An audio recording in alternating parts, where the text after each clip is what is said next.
আওয়ামী লীগের নিষিদ্ধের বিষয় হচ্ছে আওয়ামী লীগের নিষিদ্ধের ব্যাপারে সরকারের অবস্থান হচ্ছে এখন পর্যন্ত সরকার মনে করতেছে যে রাজনৈতিক দলগুলোর সাথে পরামর্শ ছাড়া দেশি বিদেশি যারা আমাদের উন্নয়ন সহযোগী এবং স্টেক হোল্ডার আছে তাদের সাথে পরামর্শ ছাড়া সরকার একাই ডিসিশন নিতে পারে না। সেটা হচ্ছে যে গণতন্ত্র সংস্কারের যেই কমিশনের যে পর্যালোচনা আছে, পর্যালোচনা হবে সবগুলো স্টেক হোল্ডারদের সাথে বসে, তার পরবর্তীতে যতটুকু আমাদের সময়ে করা সম্ভব সেটুকু আমরা করে যাব সংস্কার।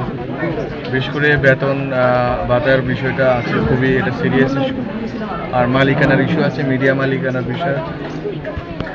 এই দুইটা ইস্যু আমরা মনে করতেছি খুব গুরুত্বপূর্ণ। এর বাইরে হচ্ছে যে আমার মন্ত্রণালয়ের অধীনে যে প্রতিষ্ঠানগুলো আছে এগুলোর এক ধরনের সংস্কারের বিষয় আছে, কোনোটা মিলিয়ে ফেলার বিষয় আছে, একসাথে অ্যামালগামেশনের বিষয় আছে, সেগুলো আমরা পর্যালোচনা করব।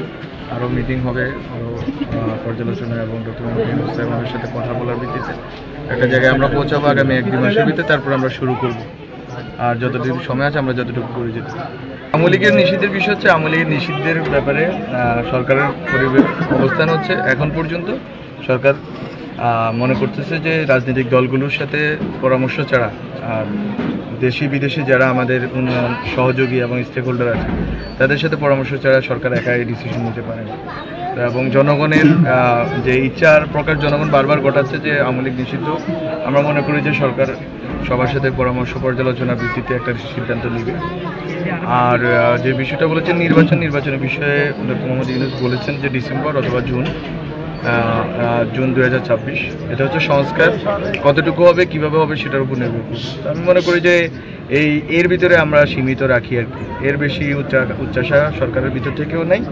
আর এটা নিয়ে ধোঁয়াশারও কিছু নাই যে কবে নির্বাচন হবে, নির্বাচন দিবে কি দিবে না সরকার। অবশ্যই নির্বাচন হবে এবং ডিসেম্বর যেমন জুন, 2টা টাইমলাইন আছে, এই টাইমলাইনের ভিতরেও হয়ে যাবে।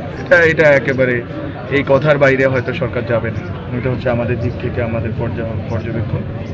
আর রাজনৈতিক দলগুলো যে প্রস্তুতিতে আছে, বিভিন্ন দল গঠিত হচ্ছে নতুন করে, সবাই প্রস্তুতি নিয়ে নির্বাচন হবে।